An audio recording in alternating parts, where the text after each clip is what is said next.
Aujourd'hui, un petit peu de rêve dans l'Hebdo Éco. Oui, je sais, c'est facile, c'est éculé. Mais derrière l'acronyme REVE, Réseau Entreprendre Vendée, ce sont 320 dirigeants accompagnés depuis 20 ans qui ont eux-mêmes créé 4500 emplois. Avec sa directrice et un lauréat 2025, justement, on va s'intéresser aux projets et aux ambitions de l'association dans un contexte économique, social et politique que nous connaissons en cette rentrée 2025. Et comme chaque semaine, nous aurons aussi le chiffre, les échos Actu Express qui viendront compléter ces 20 minutes d'échange. L'Hebdo Éco numéro 3, c'est parti.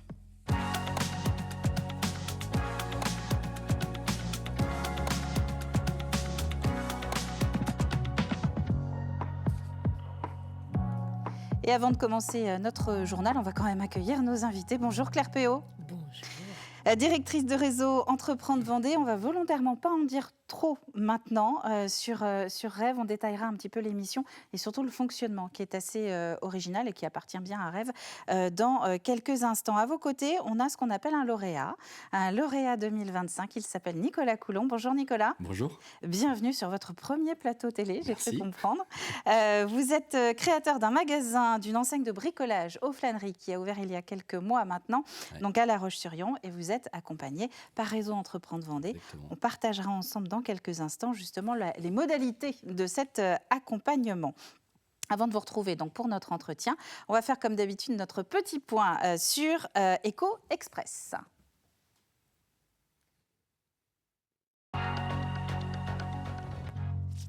Et les actus éco de Vendée qui ont marqué la rédaction cette semaine, elles sont au nombre de 4. On va commencer avec une inauguration. Alors, je vous en ai parlé déjà la semaine dernière. C'était celle de la fonderie bas carbone Corallium à Saint-Jean-d'Hermine, mais quasiment au même moment. Regardez, du côté de Montaigu-Vendée, cette fois-ci, il y en avait une autre.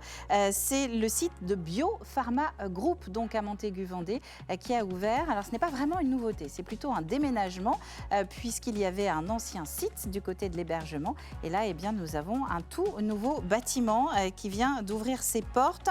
C'est un déménagement qui remplace donc l'ancienne usine. C'est la première usine 100% électrique de Biopharma, 7200 mètres carrés qui pourront accueillir jusqu'à 150 collaborateurs à terme. Et c'est donc du côté de Montaigu-Vendée.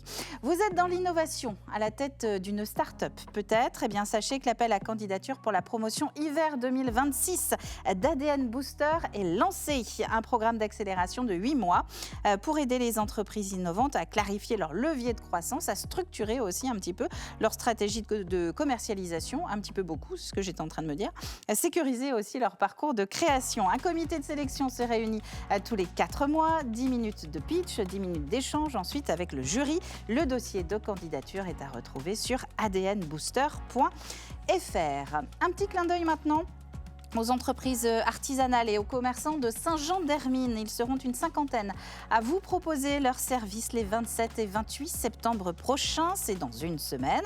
La foire est organisée justement par la ville et par l'association des commerçants et des artisans de Saint-Jean-d'Hermine. Et puis, lancement ce vendredi de la 3e édition du Big Bang Emploi des Pays de la Loire. C'est à La Roche-sur-Yon, en Vendée, que commence cette tournée régionale. 2 jours au parc des expositions de La Roche pour tester des dizaines de métiers différents, échanger avec d'autres chefs d'entreprise qui sont en phase de recrutement.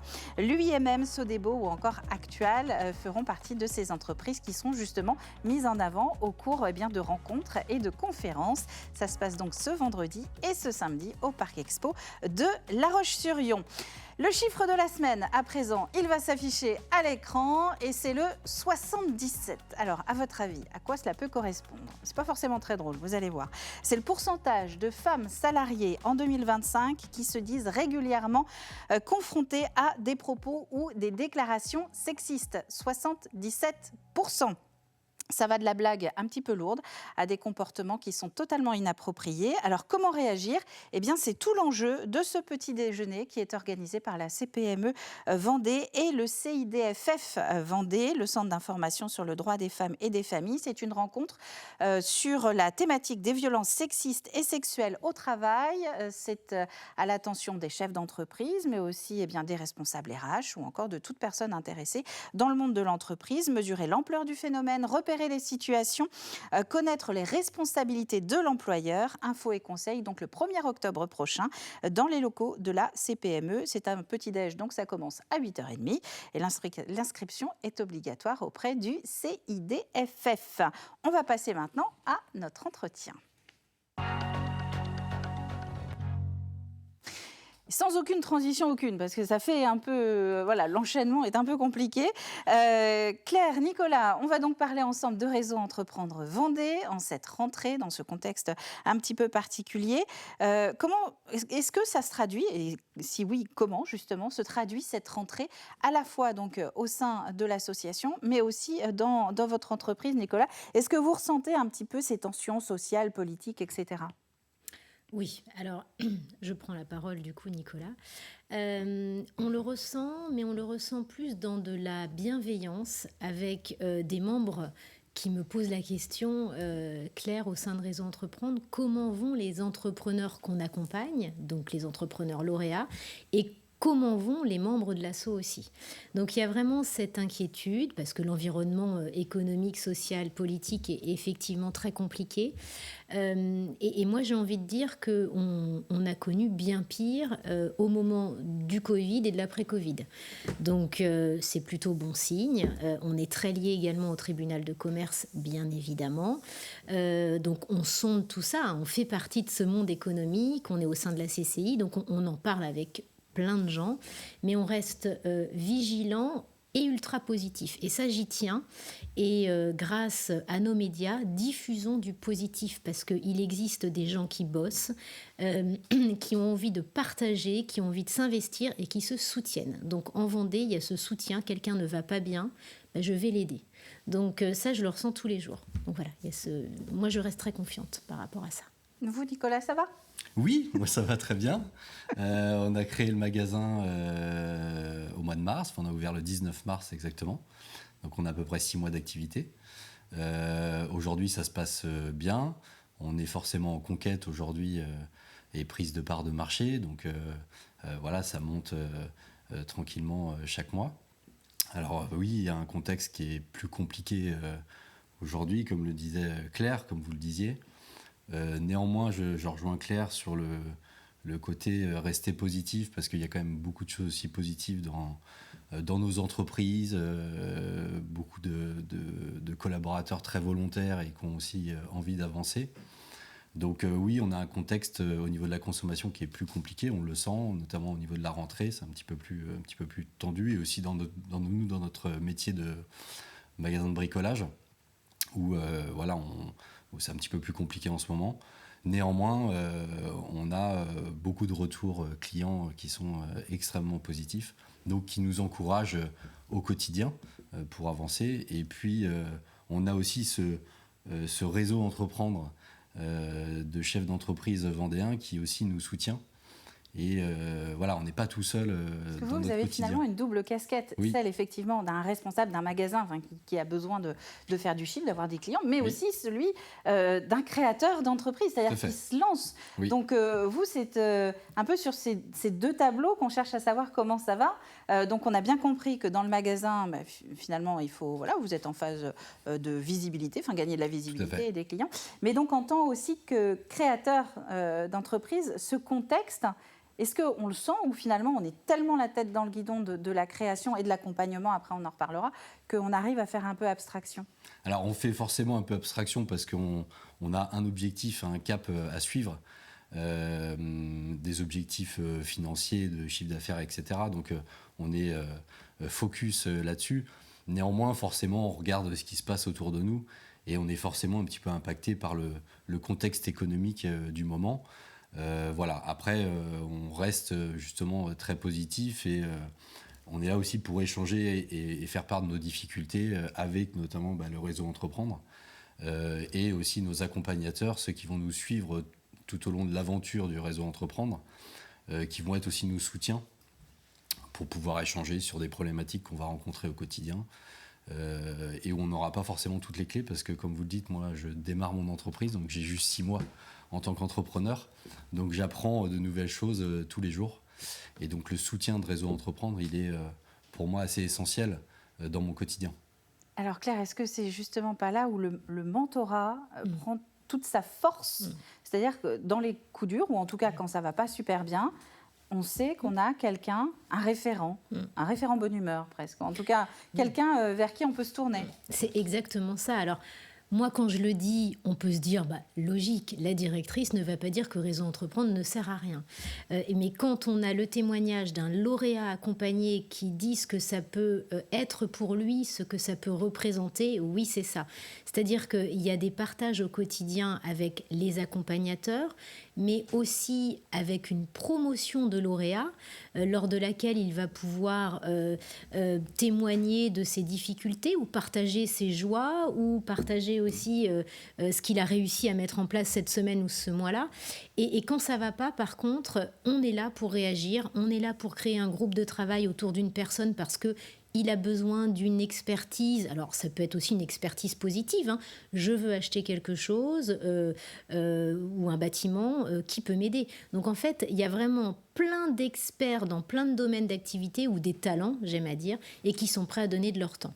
Et ils sont, 250 membres actifs, mais plus des gens à leur côté, 300, 350 personnes autour d'eux. Donc là, c'est vraiment cet accompagnement humain qui peut faire la différence. Qui fait la différence. Qui fait la différence. C'est la grosse force du Réseau Entreprendre, c'est justement ce côté humain. Je pense que c'est ce qu'on vient rechercher. Il y a forcément un accompagnement financier, mais ce qu'on vient rechercher en priorité, et ce pourquoi on est là, c'est l'accompagnement humain, dont on a véritablement besoin dans notre quotidien. Alors, vous tendez un peu la perche, Nicolas. Justement, vous, très concrètement, qu'est-ce que vous cherchiez? Parce que l'accompagnement humain, c'est assez vague.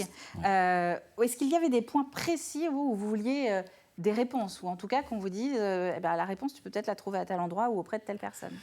Oui, alors quand on crée une entreprise, on n'est pas forcément à l'aise sur tous les sujets. Moi, le secteur d'activité dans lequel je suis aujourd'hui, je le connais par mon passé professionnel. Mais on découvre plein d'aspects différents de l'entreprise et de la gestion d'entreprise, financier, ressources humaines, etc. On n'est pas forcément à l'aise sur tous les sujets. Donc l'accompagnement vient aussi nous aider parce qu'on peut choisir un accompagnateur qui va nous aider sur plus le côté financier où on est peut-être moins à l'aise ou plus sur le côté RH si on est moins à l'aise. Donc aujourd'hui, moi, c'est ce que je souhaitais, qu'on puisse m'accompagner sur les sujets sur lesquels je suis moins à l'aise. Et puis au-delà de ça, il y a aussi une relation qui se crée avec l'accompagnant et aussi les autres lauréats, qui est tout aussi essentielle, puisque quand on est chef d'entreprise, on peut se retrouver un petit peu esseulé à certains moments, on fait face à des difficultés. Vous êtes franchisé, vous, ou pas? Ou c'est Je suis franchisé. Vous êtes franchisé. Ouais. Et il n'y a pas un accompagnement du côté de cette enseigne? Alors, il y a un accompagnement au sein de l'enseigne, bien évidemment. L'enseigne nous suit quand même dans ce qu'on met en place, mais on est totalement indépendant. Totalement indépendant en tant que chef d'entreprise. Mais on va pas rechercher, ce que je vais rechercher auprès de mon enseigne de magasin Weldom, ça va être plus pour mon quotidien, la mise en place du business en tant que tel. Mais je vais moins avoir cet accompagnement humain du quotidien dont j'ai besoin et que je vais retrouver avec le réseau Entreprendre et qui est tout aussi important, voire essentiel pour mon quotidien et moi, ma manière de me sentir bien en tant que chef d'entreprise. C'est un peu voir quelle identité je peux impulser à mon entreprise aussi, non? Alors, quel manager, quel chef d'entreprise je veux être? Exactement. Oui. Quelle politique je veux mettre en interne avec mes collaborateurs? Oui, exactement. Alors, je pense que le passé professionnel nous forge aussi un peu, notre expérience nous forge sur ce qu'on souhaite être en tant que chef d'entreprise, avec nos équipes, avec nos clients, l'expérience client qu'on veut donner en magasin, l'expérience collaborateur qu'on veut donner avec nos collaborateurs. Donc ça, c'est aussi mon passé qui me l'a forgé et ça coule un peu de source. Mais on a envie de vivre au-delà de l'entreprise aussi et de pouvoir avoir ce partage avec d'autres chefs d'entreprise des moments difficiles qu'on va aussi rencontrer dans notre quotidien, que je rencontre dans mon quotidien aujourd'hui. Il y en a, bien évidemment. On sait combien la solitude du chef d'entreprise peut Exactement. être rapide et surtout dans le contexte dans lequel on est, où on est plutôt dans une négativité un peu quotidienne. avec l'information qu'on a autour de nous. Donc je pense que l'importance du réseau est vraiment forte aujourd'hui. Alors Claire, Nicolas, il nous dit ce qu'il attendait un petit peu de Réseau Entreprendre, mais vous attendez quoi des lauréats ou des futurs lauréats? Alors c'est une vraie question. Dans cette question, il y a la réciprocité.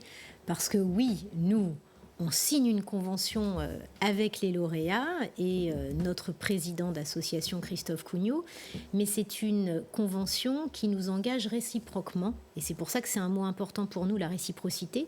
Ça veut dire que oui, on promet et on propose un accompagnateur aux lauréats, un prêt d'honneur s'il le souhaite, mais il faut que le lauréat respecte aussi le deal en rencontrant tous les mois son accompagnateur, en étant présent au club de sa promo chaque mois aussi, parce que sinon ça ne fonctionne pas. Bon, alors, en tout cas, en Vendée, ça fonctionne super bien. Il y a une vraie présence. Et puis derrière, ça se transforme même en un lauréat accompagné qui devient membre à son tour un jour. Et pour info, hier, j'avais un conseil d'administration avec 19 administrateurs. 7 parmi eux sont d'anciens lauréats. C'est juste génial parce que c'est ça aussi qui fera bouger notre association, c'est leur vécu, leurs idées qui un jour nous feront grandir nous aussi et pour être au plus proche de nos lauréats. On passe de l'autre côté de la table. Exactement. Après avoir reçu, finalement, on donne. Et si on ne donne pas, il n'y a pas de jugement parce que Nicolas l'a dit, on est entrepreneur, on a quand même une priorité, c'est de faire du chiffre et de donner à manger et un salaire en fin de mois à nos salariés. Donc la priorité, elle est quand même là. Donc quand on peut en plus, évidemment, donner du temps à d'autres structures, c'est bien, mais attention, il n'y a pas de jugement. Alors une dernière question qui va peut-être vous faire réfléchir un petit peu. Nicolas, pour vous aujourd'hui, ça veut dire quoi justement réussir dans le domaine de l'entreprise? Il y a plein de manières de réussir dans le domaine de l'entreprise. Vous estimerez que vous avez réussi à partir de quel moment? Alors je vais estimer avoir réussi dans l'entreprise quand elle sera déjà stabilisée d'un point de vue économique, parce que là on est encore en phase de création, donc on a juste 6 mois d'activité, donc on n'est pas encore stabilisé. C'est une première chose qui est quand même essentielle aujourd'hui. Comme le disait Claire, on a des collaborateurs, des salaires en fin de mois, etc. Donc ma priorité, c'est forcément de répondre positivement à tout ça. Réussir en tant que chef d'entreprise, avant tout, moi, c'est une aventure humaine, l'entreprise avec mes collaborateurs, parce que tout seul, c'est beaucoup plus compliqué, on n'y arrive pas. On va pas très loin. Ouais, on va pas très très loin. Et donc, ma plus grande réussite, ça sera dans 1 an ou dans 1 an et demi ou dans 2 ans, de se dire, voilà, avec mon équipe, on a réussi. Aujourd'hui, on a pris notre place dans le secteur du bricolage en Vendée. Avec l'ensemble des collaborateurs, ça sera ma plus grande réussite. Il y a forcément après, en découle le côté économique, mais ma priorité reste quand même l'humain et de pouvoir emmener l'ensemble de l'équipe vers le développement de l'entreprise et avec le réseau Entreprendre, parce qu'il y a aussi cette aventure humaine qui est forte à côté, donc, et de pouvoir donner aussi du temps. Aujourd'hui, c'est vrai qu'on a tendance à recevoir avec le réseau Entreprendre. Et viendra le moment où vous donnerez. Et j'espère pouvoir avoir ce moment-là où je vais pouvoir aussi, moi, donner du temps au réseau Entreprendre. Mais ça sera une étape seconde. Et vous, Claire, en 20 secondes, mais vous devez être habituée, on vous l'a déjà posé cette question. Mais réussir pour les entrepreneurs, c'est quoi? Mais non, non. Alors moi, j'aime beaucoup l'aventure humaine. Alors moi, je ne suis pas entrepreneur. Voilà, je dirige l'asso. Mais oui, la réussite, c'est ça. Ils sont heureux quand ils partagent et quand surtout ils arrivent à partager leur réussite avec leurs salariés. Moi, c'est ce que je vis au quotidien. Ils ne pensent pas qu'à eux. Ce sont des gens qui pensent collectif. Et voilà, cette réussite collective, je pense qu'elle est hyper importante. Eh bien, Claire Péot, merci d'être venue sur le plateau de l'Hebdo Écho. Nicolas Coulon, merci à vous également. Merci. C'est une fin de semaine un peu importante, j'ai cru comprendre, puisque vous allez officialiser justement votre accompagnement par Réseau Entreprendre Vendée sur ces derniers jours de la semaine. Donc, bon vent à vous. Et puis, on se verra à la fin de l'accompagnement pour savoir comment tout s'est forcément bien passé. Quant à nous, on se retrouvera la semaine prochaine. Alors, la semaine prochaine, on va parler alternance et on va surtout parler de ces alternants qui n'ont pas encore trouvé d'entreprise pour l'année qui est en cours. Vous allez voir qu'il y a l'ESA à La Roche-sur-Yon, l'École supérieure de l'alternance, qui lance un programme justement destiné aux chefs d'entreprise qui ont besoin d'être un petit peu accompagnés, savoir comment on fait pour prendre un alternant dans ces locaux. Donc ça vous concerne directement, soyez au rendez-vous. D'ici là, très bonne journée et très bonne semaine à vous tous. Vous retrouvez l'Hebdo Écho sur tous les réseaux de TV Vendée et à la télé aussi, évidemment. Très bonne semaine, à bientôt.